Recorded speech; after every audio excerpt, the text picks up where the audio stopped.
All right, everybody, we are back. This is season 2, episode 12 of the Always Relevant podcast. You have Rell Cummings here with Dane DeMayo. Dane, what's going on, man? Where's the brown shirt? You know what? I didn't think the Bengals were going to lose. They took the L, and I'm going to have to go probably purchase a brown shirt just so I can wear it. So I will have it. I will pay up on the bet because the Browns did beat the Bengals, and I'll pay up on the bet, and I'll have on a brown shirt next week. I'll give you a pass since we were out of town in Denver this weekend. So you get a pass. I appreciate it. Wait one more weekend for everyone to see it, but I can't wait. Yeah, because I know normally I can't just go out and get like a 3 or 4X Browns tee just from the rack. You got to order that, and then you have to trust that it's going to ship on time, which it's not. Yeah, so you got to get your stuff pulled out of the player's store. Yeah, for sure. So I'm going to order that probably today so it can get here hopefully by the weekend and be on me by the next week when we decide to record. So I'll be on it. It saddens me, it hurts me, but I will live up to the bet. So don't worry about that, everybody. You'll be seeing me in some kind of brownie elfie uniform or shirt or whatever it is. So we'll go from there. On that note, we'll go to how are you? How are you really? How am I? I'm all right. Whatever. That's just kind of mood I'm in right now. How am I really? I'm still kind of tired from traveling. Had a great weekend in Denver with Dane and a bunch of other friends celebrating Lee's 40th birthday. Had a great time. We're going to discuss that in a little bit, but it was great seeing everybody. Ultimately, I'm tired. Took the day off work. Easing back into things. I'm still been doing stuff for school and everything today. I've just been lazy this morning. So overall, no complaints. Just getting back into the normal groove. Got to actually be a parent now that I'm back in town. We had our weekend of fun away from the kids. So now we go back and be responsible. So overall, no complaints. I'm good, except for my sports teams. A couple of them had a rough weekend, but we'll get into that later too. So Dane, how are you? How are you really? Hey, man, I'm good, man. It was good to see you. Good to see everybody. I think really only every couple of years can we get together like that out of town somewhere. So, I'm great. It was a good weekend. We'll talk about that. But I got my dog hat on. I got a shirt on with no collar, with no dog in the collar. You know why there's no dog in that collar? Because he's running loose in the jungle right now, just running loose all over the place down there. I can't even say anything about that. I can't even say anything about that. I know I declared the Browns dead. I'm going to tell you why I wasn't wrong, all right? But it was nice to see this weekend. It was great. The Browns are back, but I'm going to tell you why I wasn't wrong to declare them dead, because they made a move I didn't think, and everybody knows what move that is. That's also true. How am I really, man? Cavs, hey, rolling 7-4, just won at Madison Square Garden. Blue Jackets take 2 from Colorado. Good sports weekend for me. Ohio State takes care of sorry Nebraska. Barely. Don't act like they blew them out. Don't act like they blew them out. Hey, they won. It's all that matters. Hey, the field is catching up to Ohio State. It's not like it was. Oh, they're man, catching up. And then I want to tell you the last thing that I'm really happy about, that, what was that? 3,634 days since Michigan beat Ohio State. Good week. I'm excited to talk about it. Although I do have one thing I'm mad about. We'll get into that later. No, sounds good. We'll get into that later for sure. Like I said, great seeing you this weekend. We're going to tell everybody about our trip to Denver here shortly. But right before we do that, we're going to go with the mix it up with Lee. Lee sent us a drink recipe. It was really one of the drinks I was drinking the whole time I was in Denver. Calls it a French 75. 2.0 ounces of gin or vodka, whichever one you want to go with. 1.0 ounce of simple syrup, 1 ounce of lemon juice, and 1 ounce of champagne to top. Shake it up, put on ice. You're good to go. It's like I said, it's a quality drink. I enjoyed it quite a bit when I was out there in Denver. But overall, it was a good time. So getting to talk about Denver, getting the bonus segment. We went to Denver. A lot of friends went out there on this trip. What were your thoughts on the trip overall? Oh, man, it was a blast. First time I actually hung out in Denver, not just going through or passing through or work related. Right. It was the first time to actually go out and hang out. And it's nice to see places happening again after the pandemic and stuff, because I'll tell you what, man, there ain't nothing like that around here. Right. Clubs were hopping, the bars were packed, people were out having a good time, like very vibrant city. That was my overall reaction. Definitely a different kind of vibe, definitely a little artsy vibe, definitely a younger crowd. Like, you know, if I was in my 20s, I'd have gone out there and been like, yo, this place I got to go. Right. Right. So Yeah. that's what a lot of us thought. So, yeah, man, it was great to go see it. I still hate the Broncos, but, you know, you got a good team to good town to hang out in. So, yeah. So you Right. were going to go over some of the places we recommend or not. Yeah, for sure. Yeah, getting into everything. I say it is a little bit different vibe, but you know, overall, I definitely had a good time, and you know, it was fun. It was different. Got to experience a town that I've never been to before, so that's always fun. And I know we didn't even really get to experience the full Denver experience. You normally go out to the mountains for a little bit, go hiking and do whatever, and we didn't do any of that. We pretty much stayed, you know, stayed in town, stayed in. We had an Uber in Lohi, which is was a lower Highlands or whatever it's called. It's called Lohi. So it's pretty nice neighborhood. Lots of different restaurants and bars within walking distance of it. The Airbnb we stayed in was super nice. I mean, it could easily fit 12, 14 people. It was clean. It was probably one of the nicest buildings there on the block. You can tell they renovated it, took care of it. I'm going to write a review for the lady here shortly that owned the Airbnb, Stephanie. It was, like I said, it was a great place to stay, and I would definitely recommend working with her. Good time. She was easy going as far as everything, gives good tips as far as where to get different things, where to go, food, place to eat, you know, and it was an overall good experience. Flights, I wouldn't talk about flights getting out there, as Lena was a little nervous getting out there on the flight on planes, but we made it there. We made it back successfully, and I think she's gonna be on board going with flying other places. So I'm glad that kind of helped her out on the trip. So I was glad about that. Don't know why I was kind of surprised with this, but Denver traffic was a little more than I even expected. But you know, it wasn't like Atlanta or LA. It wasn't like bumper to bumper like a parking lot, but it was definitely busy.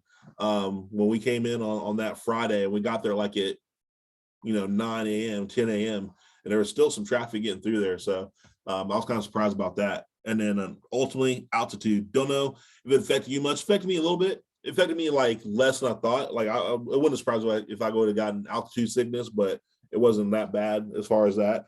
You could definitely tell with the sun. We had beautiful weather out there. It was like sunny and 70 during the day, and the sun, you could just feel it through the air. It was great. But at nighttime when the sun went down, it definitely cooled off quite a bit. So there's a pretty drastic change going from like 70s to like high 30s, with the breeze. You're feeling that for sure. Restaurants around the area that we ate at or we had delivered to our house. We had a place called Sexy Pizza. Had a couple of different pizzas there, and Dane got to experience that once he got there. So he was a little bit late on that. He got there later than the rest of us there. But that was solid as far as that. It was more like, I guess, New York style pizza, almost large slices. Got some pepperoni, got cheese, got like one where was bacon and basil and a couple other items on there and onions. And got another one. I forget what kind of peppers were on it, like some, I think it was chili peppers or whatever it was. Either way, it's a little more spice to it with hamburger meat and something and cheese and whatever. So that was pretty solid. I know we had some burgers from a burger joint in the neighborhood. That was pretty solid. I wish I remember the name of the place. I know Lee used to work there at that particular bar restaurant, but like I said, got the barbecue bacon cheeseburger from there. Solid. I think Dane got the same thing, and I was definitely not disappointed at all. And then we went out to eat in a place in Rhino, which is close to downtown Denver. It's a Mexican restaurant called Los Chinones. And I know I butchered the name, so I apologize for that. But the food was great. I ended up having like some various tacos, some bang shrimp tacos, fried pork belly tacos, and I think I had some kind of steak carne asada tacos with that. So that was good. The queso, the nachos were good. Dane had all kinds of stuff on his plates. You were serious on your food. Because what I get? I got 3 different tacos and an enchilada, man. Yeah. It's phenomenal, right? What's cool about this place is not only how good it was, but like it was a la carte. Like you get the menu and you weren't trapped in any meal. You could order any different kind of taco, whatever, and mix and match whatever you wanted. Yep. Man, it was good. What was that name again? You gotta get it out there because that place. Los Chinones. There we go. It's LOS space CHINGONES. If I can, I'll try to get some videos of us up there at the place and everything. We're up there on the rooftop. Had a great view of downtown Denver behind us. Up and coming neighborhood, nice spot, place you go to easily walk to the various bars and whatnot, bars and restaurants and breweries. So I mean, it was definitely a cool area to go and hang out in. It was great food, great drinks, and then it was just a good atmosphere overall, and it was enjoyable for sure.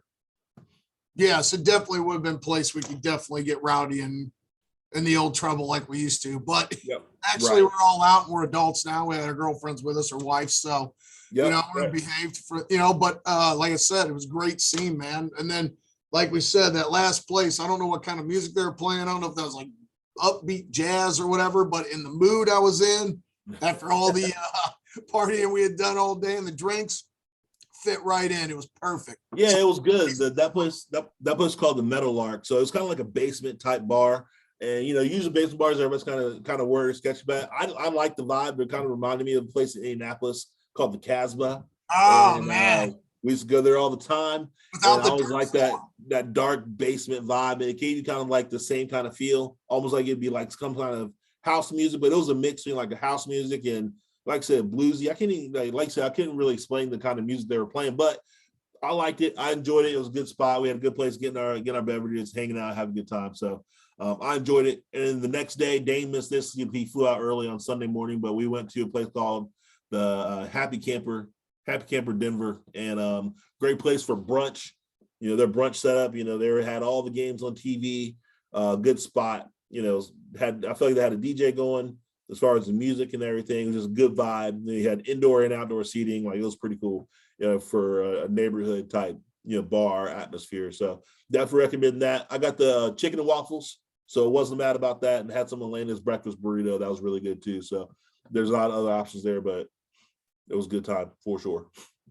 Yeah, so get to Denver if you haven't been out there. A lot to do, a lot of good eats. I know we only experienced like not even a quarter of what there is to offer out there too. So bring your wallet. Yeah, bring your wallet. It's gonna, if you're gonna go out and do the stuff, you have to, pay a chunk of change for it, and that's all right. It's always good to have friends out there too that can kind of direct you to the right place to go. So, yes. All right, we're discussing this. We're gonna do this today or do this another time. First segment of the day, the official segment. Best Christmas movie bracket. Dane, what do you got for us? Oh, yeah. So, we had to bring out Christmas already because nobody really cares about Thanksgiving. Everybody wants Christmas already. So, hey, Elena's getting ready to put up the Christmas tree this week. Yes. This week, she's putting up the Christmas tree and the Christmas decorations going up. She started talking about Christmas lights. I might be up on the ladder here sometime soon. Wow. I don't know if I want to do that or not. Not wow, really. You guys aren't messing around. So, our tree usually goes up the day after Thanksgiving, but we'll see what happens this year. Yeah. But to watch all the good stuff that's out there for Christmas classics that we've probably watched 1,000 times, and some we probably haven't got to for whatever reason. We're getting a head start on Christmas, so don't hate us. I know some people hate the Christmas music already playing at work. Some people already hate the Hallmark Channel, which I do year round, but got to bring it up because they start Christmas movies in July. But yeah, hey, get your Christmas shopping in because shipping's not as fast. No offense, Dane. It's just not. It's not. So here's the brackets. So we wrote, I wrote all these down, all these classics that, we got to debate. And some of them you might be upset how they're matched up early, but that's the way it goes. All right. And we apologize if we missed any Christmas movies. We're not Christmas movie professionals, but we did what we could, thought we could, and hopefully the list is as complete as it needs to be. So we do celebrate Christmas, and we're going to get into it. All right. Die Hard. We're not even going to debate if it's Christmas movie or not, because it is. Versus Office Christmas Party with a great looking Jennifer Aniston. What do we got? I think I'll go ahead and stick with Die Hard. I'm on board with that. I'm one of those. I'm not sure if I count it as a Christmas movie, but since we're counting as a Christmas movie, I'm sticking with Die Hard. Jennifer Aniston, not mad about it. Sorry, Jennifer. Stick with old school Bruce Willis. Let's go. All right, so I'm going to agree with you on this just because obviously Die Hard's a classic, but Office Christmas Party is a modern day classic. I think it came out in 2016. If you haven't seen it, watch it. Don't watch it with the young kids though, but I'll tell you, it's funny, right? Here we go. We're going to do Gremlins versus all of the Christmas carols based off the Dickinson novel. A Christmas Carol. I'm going to go Christmas Carol. Yeah. That one's going to be hard to beat. It's been redone a million times off the famous Dickinson novel. It is the story of Scrooge, right? The original Scrooge story. So we're going to go Carol over Gremlins, although Gremlins is great for some reason. I still haven't figured out why, but I don't know. All right. Tough one right off the bat. Home Alone 1 and 2 versus Nightmare Before Christmas. Me, it's not that tough. I'm going Home Alone series. Obviously those are Christmas classics. They'll be on this year. They're probably already starting to play now, to be honest with you. But yeah, I'm going Home Alone. Oh man, that's a tough one for me. I'm a big fan, like a lot of people. I mean, Nightmare Before Christmas practically has a cult following. I mean, there's more gear and stuff down at Disney World for Nightmare Before Christmas being sold than almost for Mickey Mouse himself, right? Yep. That's how popular this movie is. In the order to keep it going, instead of debating it too long, I'm going to go with Home Alone 2, the Home Alone movies. Obviously, Macaulay Culkin's claim to fame, right? So I mean, that's a big claim, though. He's still getting paid from that. Easily. He was in the new American Horror Story as a male prostitute, so I recommend you see that. He's really moved up in his roles. I know. I am watching a movie or I guess a show or a series right now with his brother Kieran Culkin in it. Succession. I think it's on HBO Max. So I am a proponent of that.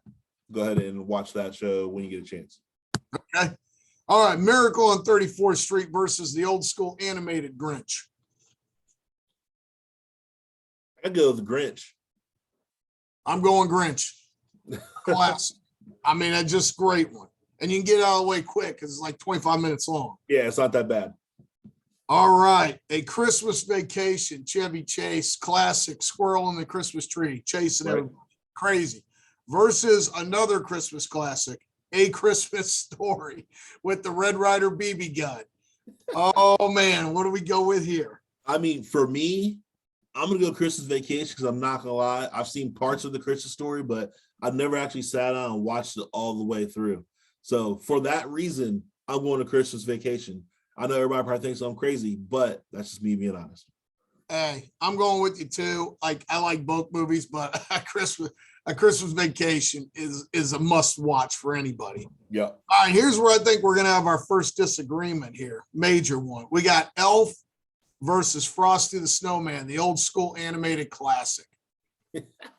See, on my end, Elf is like Elena's favorite movie. So like it could be on every single day. She's going to sit down and watch it every single day.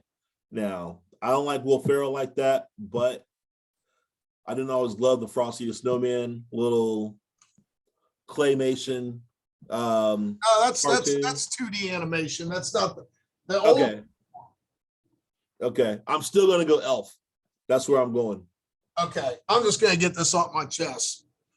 I don't like Will Ferrell either. I don't like Will Ferrell. Will Ferrell's movies suck. I still can't figure out the I agree with you, but I do like Elf. He plays the same character in every movie. Some creepy dude, you know what I mean? Like, right. Will Ferrell sucks. I'm gonna let you get the Elf through on this one. Just because you're not there. There's a lot of people that's in agreement with Elena that love the movie. I don't get it. I thought it was terrible. I can't believe James Caan did it, but whatever. All right. This one I'm not going to give on because I also think this person's not funny. We got Santa Claus, Tim Allen versus Rudolph. That's the claymation one. Rudolph, the red-nosed reindeer. Actually, you know, and I'll agree with you. I'll stick with Rudolph on this one. I'm on board with Rudolph. Yeah. Tim Allen, another one. Not a good Santa Claus. Terrible movie. Skip it. If you've had the unfortunate reason to watch those movies for whatever reason, I feel sorry for you because Tim Allen not funny, right? Like only during Christmas time, and only not even the whole movie. Usually I catch like halfway through. Oh yeah, terrible, right? So Rudolph moves on. All right, this one, Charlie Brown Christmas, the old school animated one versus Jim Carrey's Grinch. Oh, I didn't know he put these together. That's terrible. Love both movies. Grew up on the one. Well, I guess more my brother grew up on the one. Either way, gotta love Charlie Brown. As much as I want to vote for the Grinch, I think that is a top tier movie, and Jim Carrey did a great job. I'm sticking Charlie Brown Christmas. What are your thoughts? I agree. Love Charlie Brown Christmas since I was a kid. All right. I love it. Got to move it on. All right, here's a tough one. You're not going to like these two. So, from a comedy standpoint, these two coming up are the two best, in my opinion. Harold and Kumar's Christmas with Doogie Howser in all his glory. All right. Versus Bad Santa 1 and 2. Billy Bob Thornton playing himself. Only as Santa Claus. Right. So, you got to watch both. They both are definitely not Christmas. They're not kid friendly. They're not kid friendly. They're not to watch with the fam, but we got to make a choice. What do you think? If I have to make a choice, I'm going Bad Santa. Yeah, it's tough because, Doogie Howser in heaven getting sent back to earth by Jesus because he was taking all Jesus's women is just crazy, but in itself, but Billy Bob wins. It probably doesn't support the whole Christmas movie argument. Yeah. It supports the Christmas movie argument. Yeah, okay. All right. We got a one here, Wonderful Life, which was considered basically the Christmas movie, I believe 34 classic, right? From way back in the day, versus Jingle All the Way with Arnold Schwarzenegger and Sinbad. I mean, I'm going to go with It's a Wonderful Life because it's a classic. It's always going to be a classic. Once again, one of those Christmas movies that I've honestly never fully watched. I've seen parts of it, but I haven't watched the whole thing. Maybe that'll be my goal during this Christmas to watch all those Christmas movies that I've never sat down and actually watched. So, It's a Wonderful Life and A Christmas Story. I need to go ahead and just knock those off my list. Dude, Jingle All the Way is terrible. It's the worst fiction of fictions. In what world does Arnold Schwarzenegger run from Sinbad, right? This is just garbage. It's a horrible movie. Arnold, I can't believe you did it. The only one worse than that's the one when you were pregnant or something, having a baby. That was pretty bad. That's just embarrassing. Jingle All the Way, you suck. Wonderful Life moves on. Classic. All right. We got the Polar Express versus Silent Night. Easy choice for me. I'm going Polar Express. Tom Hanks is the main character in the movie. Lots of the actors that are in it. This is an animation or animated type movie. I don't know if it's Pixar or whatever it is. Either way, definitely family friendly. Not trying to make a Halloween movie out of Christmas. Good for the kids. Has a good message for the kids. Great for Christmas, especially Christmas morning. I say go with it. Polar Express. I'll go Polar Express, but Silent Night, if you don't know what that one is, it's an 80s slasher film. A dude dressed up as Santa Claus killing people with a hatchet, and they even remade it. It was so good. So if you're really bored, check it out. But in the spirit of Christmas, we'll leave that Killer Santa behind in round one and move the Polar Express forward. All right. Now we're going to get into it. Now it gets serious. We got 1, 2, 3, 4, 5, 6, 7, 8, 9, 10, 11 opponents left. All right, here we go. Die Hard versus All the Christmas Carols. I'm going Christmas Carols. Gotta go tradition. Mickey's Christmas Carol. Must watch. Agree. That's definitely one of the best ones. Yes. So we're going to go Carol over Die Hard, although we love Die Hard. This is where it gets tough, right? Home Alone versus the original Grinch. I got to go Grinch here. I like Grinch. I can go with you. I can agree with you. I'll go Grinch. I'm good with that. It's tough. But the Grinch is such a classic. We got to move it on. Right. All right. We have Christmas Vacation versus Elf. You know where I'm going on this. I know you're going on it. And yeah, I don't like Will Ferrell that much at all. I really don't like him. So I'm gonna go Christmas Story. No, not Christmas Story. What are we doing? Christmas Vacation. There we go. Yeah, Christmas Vacation. And I realize this is probably gonna make a lot of people upset because for some reason people like Will Ferrell, but no, I don't. He's terrible. Christmas I don't either. Chevy Chase, way funnier, right? Yep. Sorry, Lena. Sorry. Yeah, gone. All right. We got Rudolph versus Charlie Brown. Now it's getting serious. That's messed up. That's a terrible bracket choice. We should have thought better about these brackets. I'm going Charlie Brown, hands down. I'm actually with you on this. That's a really tough one. We love the Abominable Snowman. but we're going to go Charlie Brown. Christmas moving along. Really tough one here. Very contrasting opponents. Bad Santa versus A Wonderful Life. Now we're struck dead on sight for choosing Bad Santa over A Wonderful Life. I mean, if you don't know the Wonderful Life story, that's where the guy dies and he sees what life would be without him. Right. And that's the story. I mean, if you're talking about in the spirit of Christmas, I'll say it's A Wonderful Life. Once again, I've not watched this Wonderful Life. I've only watched Bad Santa. So the rest of the movies I've watched, Bad Santa, but probably should vote for It's a Wonderful Life. And like I said, I should probably watch the movie. You know what? Bad Santa's hilarious, but I'm going Wonderful Life also. Right. Can't go without it.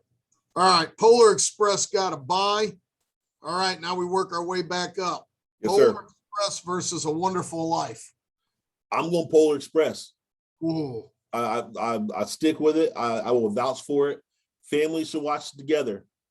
Lots of kids can learn a lot of good lessons in that movie, and it puts you in the Christmas spirit. We have a stalemate. I'm going Wonderful Life, so we're gonna have to flip on it like we did last time. We don't have to do this often, but we're gonna flip on it right here. All right. You already know my philosophy. Tails never fails. Let's go. Tails. It is tails. I told you. Two for two, man. Son. 2 for 2. All right. Polar Express beats them out in overtime. All right. Charlie Brown Christmas versus Christmas Vacation. I'm going Charlie Brown Christmas, hands down. I got you too. Charlie Brown Christmas. It's a must. And now we have a Christmas Carol versus the Grinch. Oh.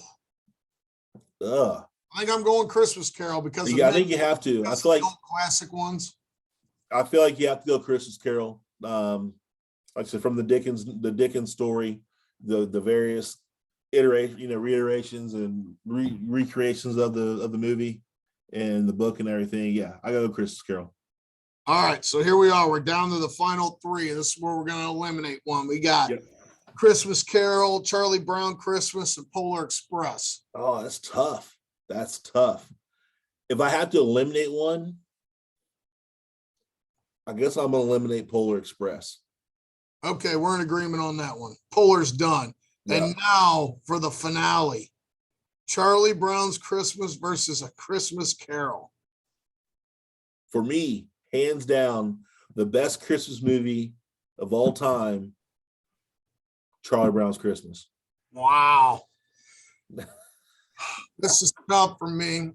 You know, I'm a humanities major, right? That was my second major. Right. Hard for me to go against Dickinson, the writer of A Tale of Two Cities. And that's true. There's a lot of history behind this, behind A Christmas Carol. And if that gets chosen, I understand that I'm not mad about it. And there's a lot of good things go into it. And I would say there's a lot of different versions of it, and there probably will be a lot of different versions of it going forward. So I know, as good as they all are, I think Mickey did the best, but it's tough. I agree. Everybody should definitely watch Mickey's Christmas Carol. It's worth it. So I'm not opposed to going back on my choice and doing the Christmas Carol. Like I think I can be on board with having the Christmas Carol be the number 1 Christmas movie. All right. I not feel bad about it. I think we can probably agree that A Christmas Carol is the ultimate Christmas story, maybe. Yeah. But possibly the best movie could be Charlie Brown as the standalone. Yeah. I think I can agree with that. Okay. So I even know that's a little shady what we just pulled off. We're gonna go. Yeah, it is. We're trying to treat ourselves with the NCAA. It's sketchy. Yeah, sketchy. A little sketchy here, but we're gonna go Charlie Brown Christmas as the ultimate Christmas story, A Christmas Carol, the ultimate Christmas story. Must read, must see, watch them all. They're all good. All right. That's what we got. Charlie Brown. So let us know what you think. Charlie Brown's Christmas. Going to be a controversial choice, but it is. It is. Hey, the way they were. Everybody out there with smaller kids, expose your kids to Snoopy and Charlie Brown. Let's go. Yep. Do it. We just pulled a NCAA BCS naming co-champions. It's messed up. That's right. Yeah, we just pulled some BCS, the same system we hate. We just use its principles. We kind of did. Completely messed up. It's our what we got. College football rundown, Dane. run through it. All right, so we always got to do our college football thing. Got you. Kind of limited down. I know we were both shocked by the rankings that came out on the disrespect of Cincinnati, but at the end of the day, the committee has made it clear that schedule matters more than anything, right? Yep. It's schedule, right? Not Agreed. Even wins, it's schedule. Agreed. So to run through, we're going to start with who we've been doing. The top dog, no pun intended. Georgia 41, Missouri 6. Georgia 337 passing yards, 160 rush, dominate again. They're running through the South like Tecumseh Sherman, burning every city down, boy, burning it down. Like it's ugly. I don't think there's any debate, Georgia. I have not seen this little debate over who's number one in a long time. I mean, this Georgia team is dominating like Alabama has. Alabama dominated during the pandemic a little bit, but not like this. Like this is just no close games. And I don't even think Georgia has an offense, but just no one can challenge their defense. So it doesn't matter. The only thing you can go back to is the week 1 game against Clemson where Georgia barely won. It was basically based on an interception. It shows their offense might have a little weakness. Right. Clemson has proven to be not very good this year, right? Let's just call it what it is. Yep. So Sweeney ain't got that drip no more, whatever that thing was on TikTok. No more drip for Sweeney. But hey, Georgia, you can get better as the season goes on. I think the offense has. I think they've proved it going through the SEC like they have. Yep. No, I agree 100%. All right. LSU 14, Alabama 20. The boys came to play for Big O in his final season, but Young, 302 yards, 2 touchdowns. Alabama squeaks it out. What are your thoughts on that one? I am surprised that Alabama let the game be that close, especially with all the turmoil that LSU has this season. Like they have athletes, but they don't really have a quarterback. They obviously don't have a head coach anymore, and yet they're giving Alabama everything they can handle all game. And just once again, I'll tell you, like the gap's closing in college football on those top teams. Alabama, the gap was closing. Clemson, the gap's already been closed and surpassed. Ohio State, gap's closing. So, all right. So there we go. But congrats to Coach O. I mean, he's done. He is the one thing I like about Coach O, even though he's like one of the worst coaches ever, even though he won a national title, maybe the worst. He's a great recruiter. Yeah, but at the end of the day, like he grew up right by the college and won him a national championship with the best season in college football history, probably with Joe Burrow. So, He lived his dream, right? It's ending ugly, but he lived his dream. All right. Michigan State goes down. We have to bring this up because they just beat Michigan. They came off a high, and then the perennial upset team, Purdue, always has that one game in them. And this year was against Michigan State. Purdue wins at home 40-29. Do you think that Michigan State should be penalized that much for just one loss? Yeah, because it's Purdue. Do you think that Michigan should be penalized as much because Michigan State lost? Or do you think Michigan's legit loss, or do you think like Michigan State's loss to Purdue was a true hiccup that they shouldn't have lost? I kind of look at it as Michigan's a legit loss to a good team, and Michigan State lost to an inferior team because they weren't ready to play. And I think that's something that needs to be taken into account in these rankings. Yeah. So I agree. I look at it. All right. But shocking, but what that does is that opens the door for Ohio State big time now. I mean, 100%. They're in the driver's seat for a spot in the playoff. Well, yep. All right. Tulsa 20, Cincy 28, Riddler 274, 2 touchdowns. Again, a Tulsa team, only 3 wins, not the kind of win they needed. They're done, in my opinion. I mean, they went out the rest of the way. It doesn't matter. And you know what we're going to see? This is my projection. I think the committee's going to put them up against Texas A&M, who I think is going to run the table and is really good right now. And they're going to go mop the floor with Cincy. I think that's my prediction, that the committee's not going to let Cincy in, and they're going to play Texas A&M down in Texas because they're going to make it in the South, and it's going to be in Jerry World against Texas A&M, like the what's that, the Longhorn Bowl or something like that, or and they're going to get stomped. So that's my projection now. That's what the committee does with small schools that think they should get in. They make them play the best team that didn't get in, and that's what I see happening. What's your thoughts? No, I can completely see that. Like UC needed to go out there and just, beat teams convincingly like Navy is one thing. All right, you get a buy on that one. It'll But pass on Navy. Yep. but all these other teams like Tulsa, like they needed to run table with everybody until they got to SMU. If that was a close game, that's fine because SMU is a ranked team. Like everybody else in the conference, they needed to go through and show why they were that much more superior than everybody else in their conference, and they're not doing that, unfortunately. It hurts Cincy that they don't have a game against Houston too, because Houston's one loss and they beat SMU, and they really needed that game on the schedule. That's just bad luck on the scheduling. The rest of the way out, they really needed SMU to run the table.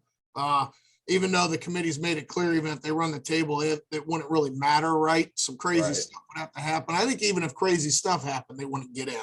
So since he's done from a playoffs perspective, but I think they'll get a chance to prove themselves against what I think is a Texas A&M team on the rise. Go to that game real quick. Texas A&M wins against Auburn at home 20-3. We talk a lot about defense. Texas A&M's defense probably right up there with Georgia's, just shutting people down. They had some offensive problems they seem to be fixing, which kind of came out against Alabama. So if they fix their offensive problems with that defense, it's a shame they already got 2 losses, because that's a team nobody want to play. Yeah, no, yeah, I agree 100%. So true. And there's, like I said, they're trying to figure out the quarterback issues early in the season. It was just some bad luck because they're definitely the team in Texas, in my opinion. Like Texas Longhorns are no longer a factor. Everybody wants to go to Texas A&M, and they have the athletes, and they're figuring out the quarterback situation, but it's just they had the unfortunate start to the season for them because they look like they're for real now. Yeah, so that's the team I see Cincy getting to play. Then I'm going to bring up Oregon because they're still in the top 4. 26-16 over Washington. Really underwhelming performance against a bad Washington team. Yeah, I'm still not sure about Oregon. I mean, they lost their top running back who really, really affected Ohio State. I mean, he was the difference maker in that game. I think he was a difference maker on their team. I mean, they still have a decent defense and everything, but there's not as offensively explosive as what I think they probably need to be in a questionable Pac-10 or Pac-12. Sorry, but yeah, I mean, they need to go out there and handle business too. But they're still in a decent seat to get into the playoff right now if they win out. And I don't know who really on their schedule is going to stop them. I mean, Oregon State, I think, has looked decent if I remember right. But I don't know who else they play next. I think they play Washington State next. They don't have to worry about them, but they're scheduled down the stretch. I just don't know how hard it is for them. You know what? I've watched them play a couple times. They just seem not ready to play sometimes. They'll go and smoke somebody that he thinks pretty good, put on a great performance, and then they have something like this. So, I mean, I do think they're going to run the table. I think the Pac's extremely weak. They're going to be in the playoff. I think they're going to finish as a 4 seed, even if they run the table, just because of their schedule. And they're probably going to have to play Georgia first, and probably going to know how that's going to happen. Right.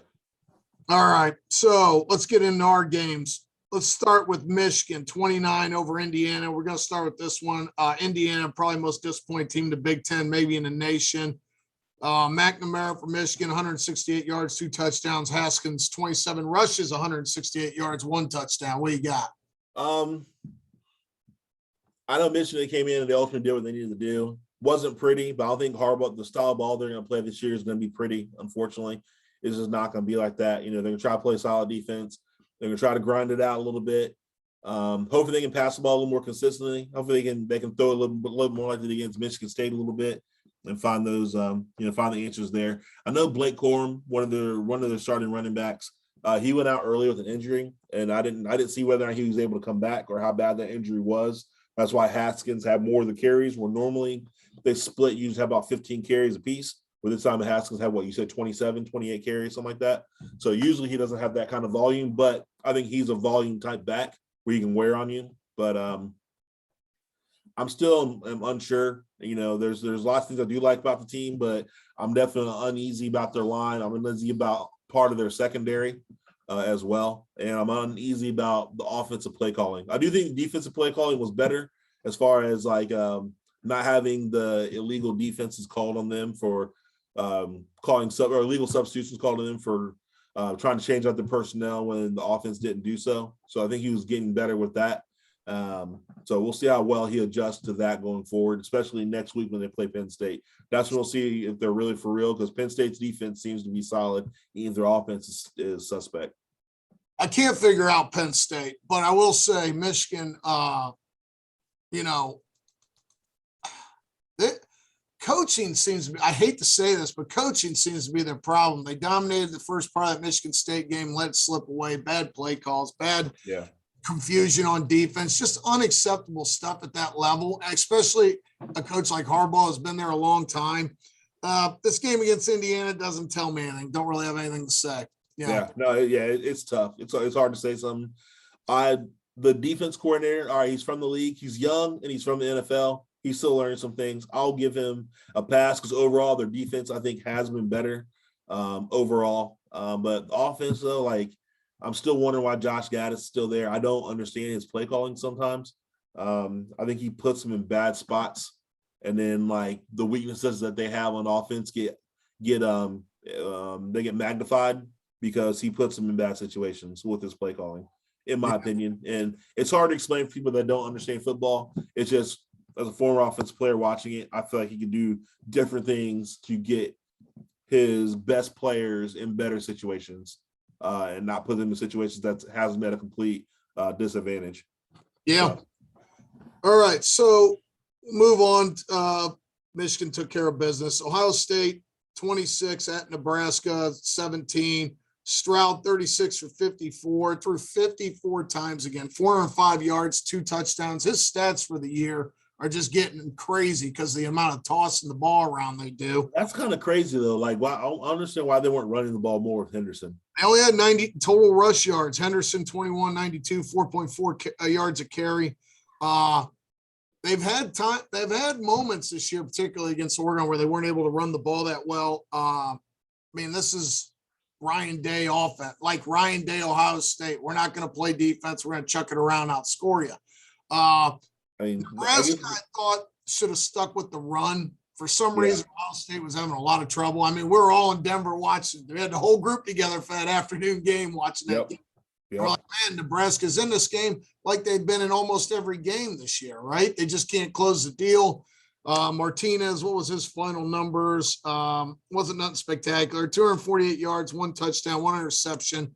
Forget what he had for rush, but Ohio State's got to beat Nebraska. I don't think it was no easy game. Nebraska showed us last several weeks they can play defense, they can hang with people. I'm not upset they didn't blow them out. I thought it was a little close for a while, though. But what do you think? Does Scott Frost keep his job? Did he do enough to keep his job? They just gave him a 5-year extension. Did they? Okay. I think he could argue. Well, he was arguing he needed an extension. I think he was on life support, and he forced the administration to give him that extension because his argument, which holds some weight, that he can't go recruit these players on a 1 year left on his deal, or 2 years, or whatever it was. He can't commit guys. But you know what I would argue, Scott Frost? Number one, if you're recruiting players that are going to be there for 4 years, you're not going to beat Ohio State. You're not going to beat Michigan. You're not going to beat Michigan State. Like, you need dudes that are going to be there 2-3 years and then go into the league. With these new NILs, though, they might be staying more long term. Might help them out. Might, but Ohio State don't think that way. You can't, as the coach of Ohio State, say, "Hey, man, I can't worry about these guys. They're going to be seniors in 4 years. I need a contract." If I was the administrative guy, I'd be like, "Well, you ain't recruiting the right guys yet, because these dudes better be done in 3 years and playing on Sunday on year 4, right?" Nebraska, I think they're actually going to take a step back next year too, because Martinez has been the quarterback for what feels like 10 years. And, they lose a lot of guys. This is a senior team. They made a lot of mistakes early. That's on the coaching.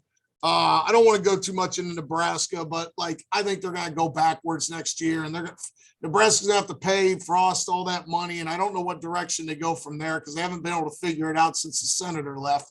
So, it is what it is. So, but Ohio State took care of business. That's all I got to say. Nope, they did. They did what they had to do. I don't know who they play next week. Actually, I do know who they play next week. They're going to play Purdue. So they better not fall in the same trap Michigan State did. I don't think they will. I think they'll show up They're at home versus Purdue, so I think they'll take care of business pretty easily. I look forward to next week though when Michigan plays Penn State. That'll be legit test and kind of go from there. And it's at Penn State too. I look for Ohio State to win big just for the fact that Purdue can only play one good game a year and they already used it. So yeah. Luckily for Michigan, it's a noon game at Penn State, not a night game. I don't think it's a whiteout, so that helps. Yeah. That helps. Yeah. They couldn't even beat Illinois at home with a whiteout without the whiteout. So it's looking good. True. So, all right, what we got? NFL, Bengals, Browns, right? Yeah, baby. The dogs are loose in I know. Ohio. I can't even say anything about it. I have nothing. Yeah. So let's go over the numbers real quick. So Browns 41, Bengals 16. All right, Mayfield 218 yards, but they didn't need to throw that much, and he hit the big throws that he needed to. 14 of 21, 4 of those were throwaway. He really only missed one pass. Yep. He had a 10.4 average, right? And if you take the throwaways, it's like 14 average, right? 2 touchdowns, no interceptions, finished at an 82 QBR. Baker came to play after all the OBJ drama, and then the boy Chubb, 14 carries, 137 yards, 9.8 yards per carry, 9.8, 2 touchdowns, and he busted a 70-yarder off that nobody on the Cincinnati defense could catch him. He was faster than everybody on that field, right? And he had 1 reception early in the game, and people forget about this. I think that third down reception when it was still a game, Nick Chubb catching a 23-yard pass, never done that before. Used his hands, got it right on the sidelines. Dude, Chubb came to play. He came to back his boy. The whole team came out to back their boy. They showed where their support lies by the way they played with Baker. If you watch the way they were getting with Baker the whole game, they showed where their loyalties lie. Just a great win. I declared the Browns dead, but here's why I wasn't wrong. I didn't think they'd get rid of OBJ. They don't win this game if OBJ is still there. That's what kind of drama this dude causes, right? So, because look, we've seen this last year. No OBJ, they blow out everybody. Should have won the Super Bowl if they had just tackled your Michigan boy Henny on a freaking 17-yard run, right? Right. So, no OBJ. That's why my declaration was correct, because if OBJ was still there, this doesn't happen. No OBJ. This is the team he gets. Stefanski calls better plays. Baker plays better. Everybody plays better. And you don't have that tension, right? They can just go out there and run the offense like they normally do. He doesn't have to worry about trying to force feed the ball to receiver to keep his mouth shut, for keeping the locker room from being divided and keeping all those issues in check. He doesn't worry about all that. So now he can go out there and play ball like he normally would. Find whoever's open, find the best play for the offense. Not to hear people chirping about it or people's parents putting videos out on Instagram saying you're missing my son. That's wide open. Well, put videos of your son dropping passes too, or put videos of your son or gator arm in the ball because they're scared they're going to get hit. Maybe he says I'm making a business decision. Sometimes they get paid, and to not mess with your money, you're going to make those things that are not business decisions. You're going to show why you're a superstar. Well, I still am trying to figure out why OBJ is a superstar. I think. No, but I agree. I think some team's going to make a mistake getting this guy, and I think he's going to get a prove-it deal. And he's, like we talked about, 5'10", maybe at best. He's really light dude. He can't stay healthy. He gets pushed around and up close. Yep. Doesn't run the routes. He runs where he thinks he's open, but the quarterback don't know where he's going to be.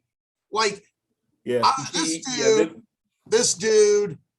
Oh, I know. Like, you said it all. Like, and then your dad comes out and posts a video. That's cowardice. Garbage. Like, this dude needs to go away. I'm so glad he's out of Cleveland. I was so hyped when we got him. But you know what? The Giants knew what they were doing because he had been doing that to them for a while, right? Right. Killing the Giants. I've never seen a dude make more money off one catch in my life. To all you young players out there, all you got to do is make one highlight reel catch against Dallas on prime time, and you'll make more money per tweet than Tom Brady. Like, that's the kind of pub you get if you beat the Cowboys, right? That's true. So, real quick, so before you go into the Bengals, I want to go over what you thought here. Burrows, 28 of 40, 282 yards, only 7.1 per pass. He had 2 interceptions. He was sacked 5 times for minus 25 yards. He had a 16.5 QBR. Chase had 6 receptions for only 49 yards on 13 targets, 0 touchdowns. They tried to hand it off to him twice for 0 yards. The Browns played lockdown on the chase party. What do you think? And I'm going to tell you what I think too, because I think the Bengals messed up somewhere. But you go ahead. I think they can bounce back overall. I honestly wish they could. I wish they could run the ball with Mixon a little bit more instead of like reverting to just straight like chucking the ball everywhere. Because I think they always start out the games where it's all right, they're gonna try to run the ball and control with Mixon and get the ball going, and then use play action, and it'd be be able to have a little more balance on offense. Which I love passing. They have the weapons to pass. I get it, but ideally, I think that they would be better served as an offense to have it run through Mixon. Once again, it goes back to the offensive line, which they've improved since last year, but Mixon never has the open lanes just to run through. Like Chubb had open lanes to run through. Mixon's always making the first guy. Like if he does have a good run, which he's a zone scheme runner, so he's a patient runner, he usually always has to make the first guy miss and then get yards afterwards. Yeah, but I was going to say, I'm with you. You hit the nail on the head, right? Mixon is the guy, right? So if you look at his stats, he had 13 carries for only 64 yards, but he averaged 4.9, had 2 touchdowns, as long as 21. The Bengals coach panicked and got away from Mixon when it was working. He panicked. That's a coach that's in his 3rd year here right now. He shouldn't, but he's in his 1st season where something's expected of him. He panicked. He tried to force the ball to Chase, but Chase did not have a good game. Late in the game, when Bengals could have got back into it, Chase dropped one right here in the end zone. It was good coverage, but he's got to catch that ball. Well, even before that, like Bengals were down opening drive, and they were 1st and goal, and then Burrow threw a pick 6, on that, and then they went back down and they went right back down the field and scored. It's a 14-point swing. Yeah, I mean, it's just Browns were whatever they're doing in the first quarter, they got away from. Like I said, they panicked or they changed their game plan or whatever. Maybe the Browns did something to make some changes. I mean, I get it. Burrow was under pressure a little bit, but they completely just abandoned the running game. And the most impressive thing was the one-on-one coverage on Chase. It's not like they were really doubling him. They were on him. Well, the thing is, though, like it's not gonna have other weapons besides Chase. That's the thing. Like they still have Higgins, they still have Boyd. Uzama is serviceable, and they have Mixon.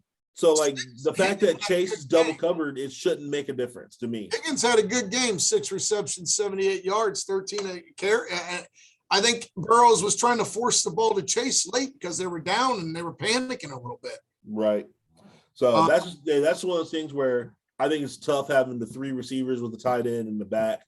Like, I know it probably goes against whatever the thinking is, but I feel like the Bengals operated better when Higgins wasn't out there, when it was just Chase, Boyd, and Uzama as their pass catchers and Mixon as a running back. I think that's when offense worked best. But it's just there's just a lot of mouths to feed, and it's just tough. But we'll see. I'm sure the Bengals will figure it out, and they're still talented. I still think their defense has improved. They have to be better, obviously. I think they'll be better at stopping the run. But they have to get back to where they were when they played Baltimore. But I don't think Baltimore is all as great as what everybody thinks either. No, they've been getting lucky. Defense has been, as soon as defense is going to prevent defense, Lamar always leads them back. If I'm playing the Ravens, I'm coming all game long. I don't care if I'm up 3 touchdowns. I'm coming for Lamar. If you let him sit back there and pick you apart or take off running when you're only rushing 3, things like yesterday is going to happen, right? So, but Lamar Jackson, I've seen him like Vegas has him 7th in MVP voting. I don't know how he's not the MVP because he's the whole team. So it's almost someone putting the team on the back. He does everything for them. Without him, they are nothing. 100%. But they go back to the Browns. Not only was it getting rid of OBJ, they got people healthy like Ward, who's a playmaker, and you see why Ward was a top draft pick when that interception making a play. Right, old teammate. There are some concerns I still have with the Browns. I know no one wants to hear that, but we had 4 offsides to start the game right away. Like, what's that about? What's up with that? Like, you're looking at the ball. Like, it's not hard to look and line up onside. That's just lazy. You do it once, okay. You do it 3 times in a row, like you're an idiot. Like, there's still a lot of penalties that the Browns still lead in penalties. They got to clean that up. They got to clean up the penalties. Another play, and this, I think they deliberately hold Baker back. I do. When the Browns got that fumble and they're up 21-7, right? Before the half. Yep. Let Baker chuck that ball into the end zone. What are we running a receiver option on the 5-yard line for, right? That play not ugly. And I just sit here and we get, they get the field goal. You're up 24-7, right? But why, right? Why? That was the dumbest play call I ever seen. I swear they hold Baker back. You know what I get mad about? You hear on these stuff, oh, he didn't throw for 500 yards. Well, that's their not offense isn't built to throw 500 yards. That's not what they do. But I'll tell you what, Baker could throw for 500 yards. If you go back and let him throw 50 times like Herbert now that OBJ's gone and he's throwing to your Michigan boy, Diamond Peoples-Jones, who's a man-child. That dude is the man. That's going to be the biggest steal in the draft. Urban Meyer says he's the best high school player you ever seen. Did you see him on that fly? He walked by. You know what was disturbing about the game is I thought the talent differential was different. Like the Browns offensive line was pushing people around. The D-line was getting to Burrows. If I was Burrows, I'd have been scared to death with them dudes. Clowney hit him so hard on that one play, started a little skirmish on the sidelines. Yeah, he got him pretty good. Looked not just like the better team, but the more talented team. I thought the talent stood out because your talented players made big-time plays, and that's what they're paid big money to do, right? Yep. And they did that. Yeah. I don't know what your thoughts on that. But you could also argue, the Bengals could argue, hey, we walked the ball down the field 2 times. Things spiraled out of control. We're not a turnover team. We're going to get them next time in Cleveland. Right. By no means do I think this is going to be the outcome next time, but it was definitely I thought the Bengals would bounce back better after a loss to the Jets. So now after everybody was high on the Bengals, 2 weeks in a row, they lost to a terrible team, and they got pounded by the Browns team everybody thought they were going to be. I expect expectations to come down a little bit. We'll see what happens. I think they're still a young team. Yeah, I think they brought in a lot of new players. They're still young. Yes, they've won some games. They have the potential, but to do it on a consistent week-to-week basis, I think they're still learning. I think the coach is still learning. I think they're doing these things right now a year early, to be honest with you. So we'll see, if they can just keep it, do well in the division down the stretch and win those games that they should. I think they'll be all right. I think they'll be more competitive in Cleveland. I feel like this always happens. Cleveland takes 1 in Cincinnati and Bengals take 1 in Cleveland. Cleveland's 6-7 in the last 6-7 games now. So Baker owns Cincinnati at this point, like Roethlisberger owns Cleveland. Yeah, that's true.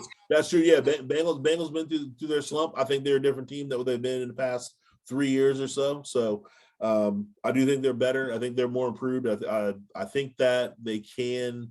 I think they can still make the playoffs, to be honest with you. And Browns probably can too. The Browns look like a more solid team than the Ravens. The Ravens, without Lamar Jackson, nothing at all. Yeah, if he goes down, they're done. Yeah, I feel like the Bengals and the Browns both have defense. They both can typically score with teams. I think they can dominate in some fashion. I feel like both teams can. So I also think they're best teams in the North, even though the Ravens' record is better. I think it's honestly going to be between the Bengals and the Browns. If the Bengals play to their potential, because they're still young, you never know what they're going to do week to week officially, but they just got to get more consistent. So one side note, a little discouraging for the Browns. Greedy Williams hurt his shoulder. That same shoulder kept him out all last year. He was a top pick corner, second rounder, I think it was 3 years ago now, 2 years, whatever. He's probably done. I can't see it. It's just one of them injuries I can't come back for. I think he's done. But overall, Browns, they're in Foxborough next week. We're going to learn a lot about what they're made of next week in Foxborough. Yeah. All right. So Vegas had to have won big in the NFL this week, right? Because Dallas lost Denver at home. The Rams got their butts kicked by a Titans team with no Derrick Henry. Like, Vegas probably has so much money rolling in, it's probably spilling out the casinos right now because of the craziness. Even the Bengals are 1.5-point dogs, favorites against the Browns. Yep. So what we're going to start doing, we're going to run through quick picks. We're going to pick them quick. I'm not going to let you think about it. We're just going to pick. Next week. That works. Well, we watch a lot of football. We should be able to rattle it off. Yes, sir. All right. Ravens, Dolphins. Ravens. I agree. Browns, Patriots.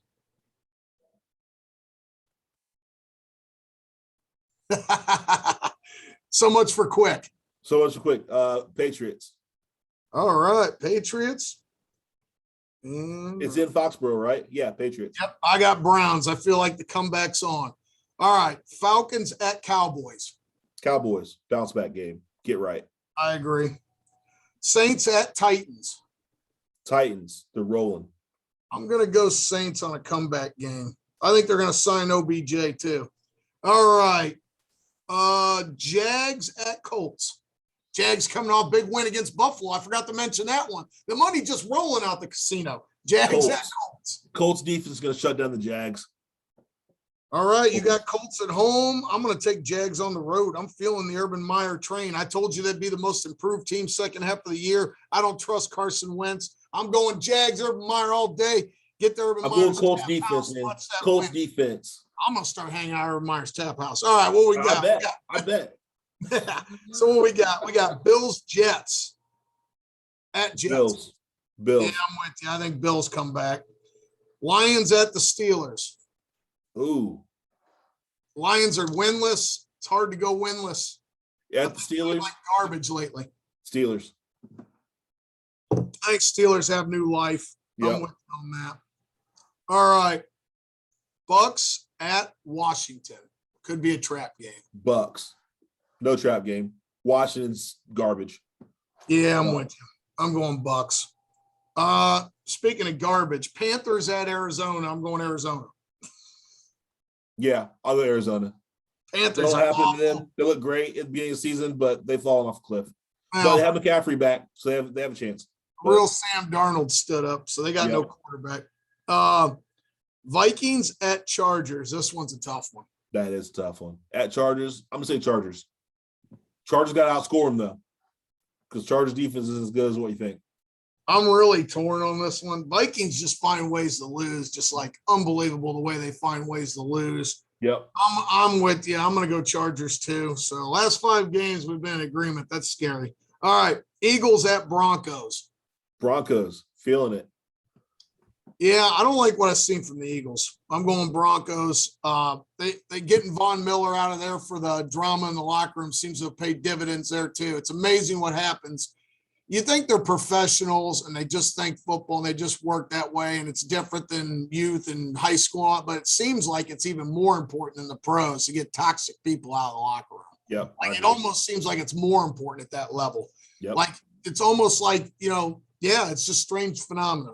All right. This is a tough one. Maybe not. Seahawks at Packers. Oh, no Russell Wilson. Seahawks at Packers. Packers. Yeah. I can't see Packers losing that game. Although I think Aaron Rodgers is going to play because he's eligible. He's off the COVID thing by Friday or Saturday. So he's going to. Oh, yeah, he's going to play for sure. We found out why the Packers are dealing with Aaron Rodgers because Jordan Love looks like he never even played football before. That's how bad he was yesterday. Oh, that's why the coach put it on himself. Remember, he's like, that's my fault for putting in those situations. Oh, it's on Homeboy's fault for drafting him in the first round instead of getting Rodgers some help to win a Super Bowl. Idiots. Yeah. Idiots. All right, Chiefs at Raiders. Chiefs at Raiders. Raiders dealing with a lot of drama, went down to the Giants this week. Chiefs look like garbage. They look better. I'm going to go Chiefs. It's on the road in Vegas.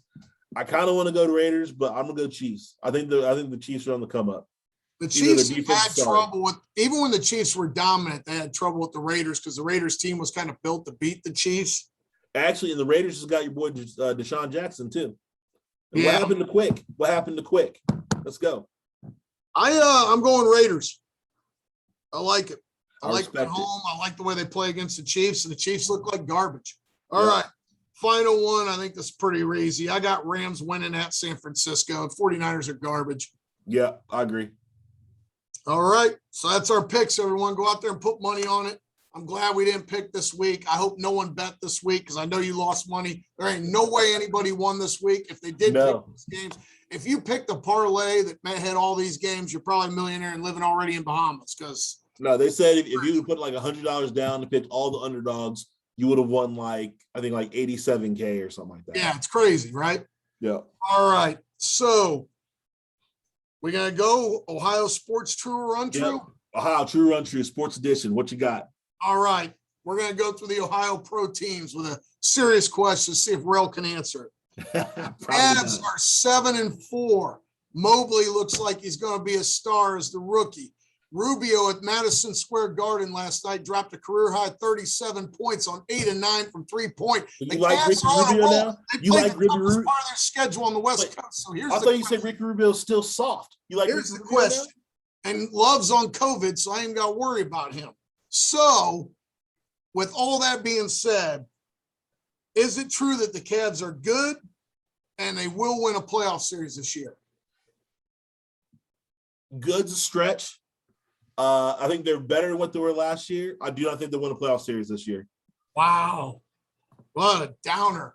Sorry, man. Ruined my podcast. All right. So, just ruined the podcast for me. Terrible. Right. Terrible. That's right. I can't let everybody think this is all like a straight Cleveland podcast. Can't let everybody think that. Terrible. No.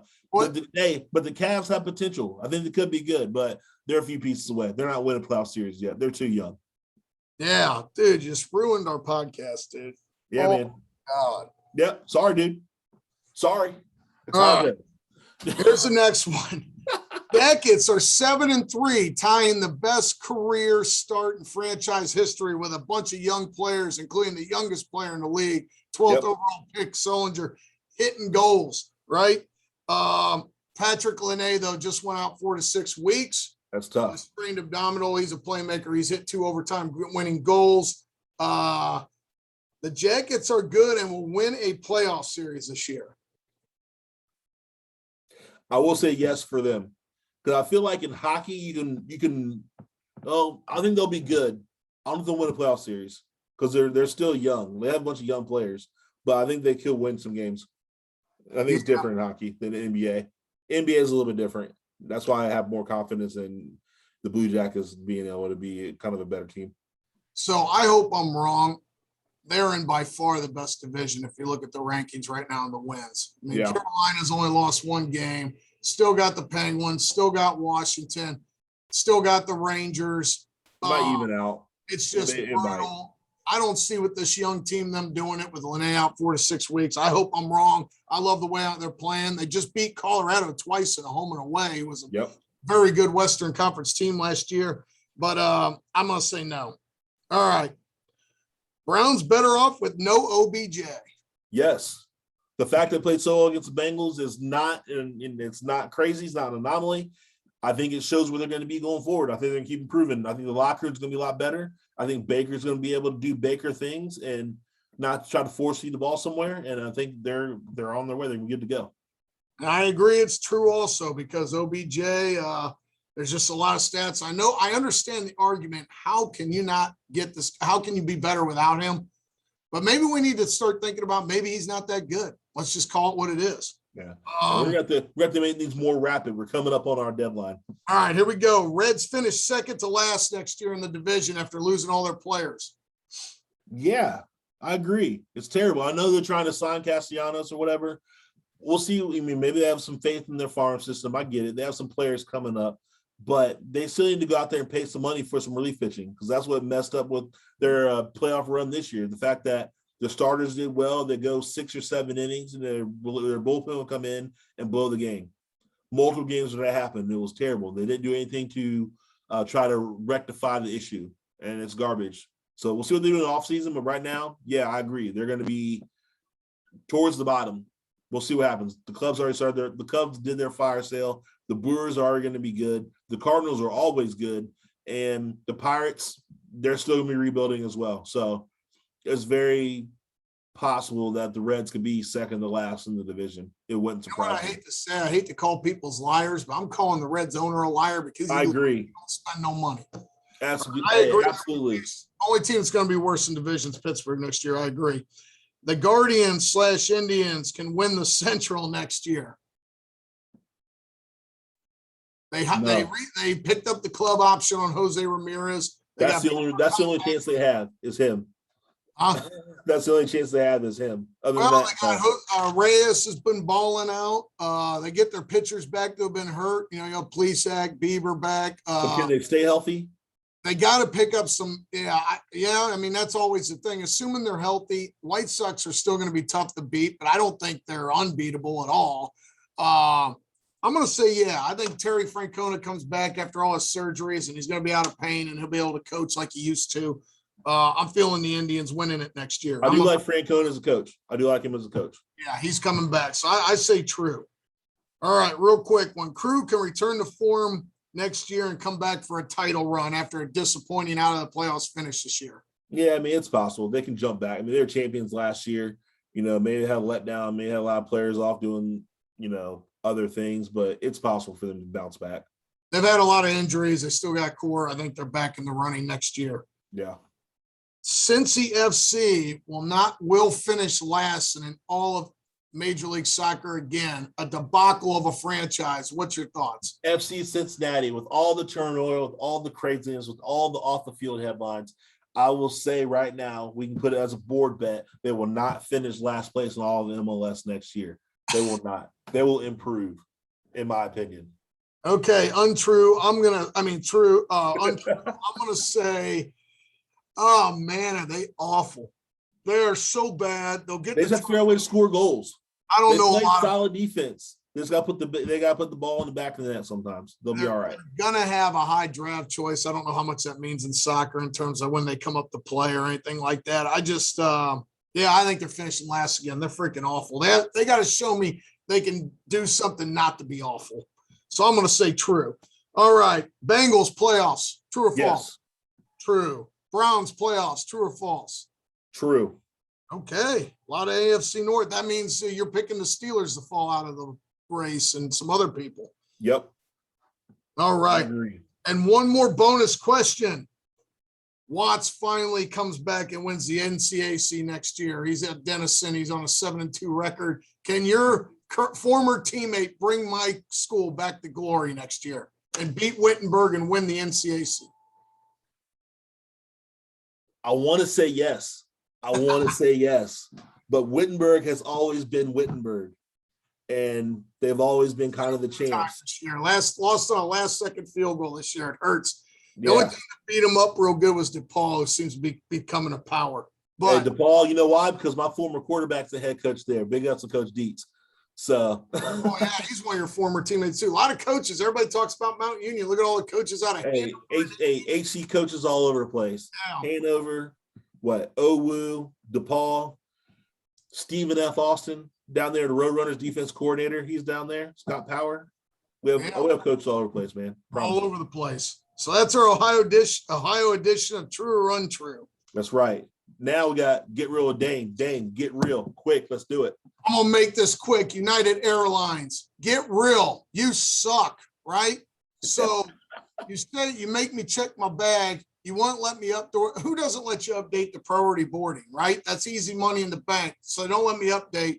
Then I decided to check my bags. Then I get on the flight, and I hate flying as it is. I do it, and you know what? I hate that we have to do it. I wish there was like a space age train or something we could take instead, or time travel or something. That's how bad these airlines, United, so then I'm trying to get on, there's bags all the way up because nobody checked the bag. If people bring on full-blown suitcases to avoid the fees, right? You're supposed to only have a carry-on unless you have priority boarding. So they let everybody do this. We can't even take off. No one can even get through the lanes because there's cases everywhere. Totally mismanaged. Don't know what the hell they're doing. Then we get back, right, from Denver, all right? And then they say over the loudspeaker, we're short staffed. It's going to be 15, 20 minutes till your bags come on the turnstile. Okay, that sucks.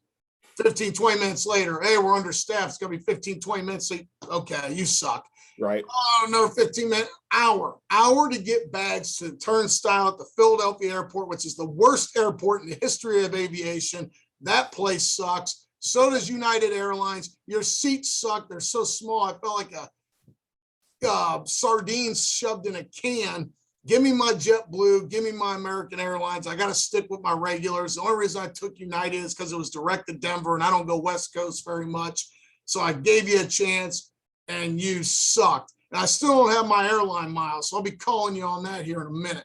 So that's my get real. United Airlines, get real. You suck. Fix your service.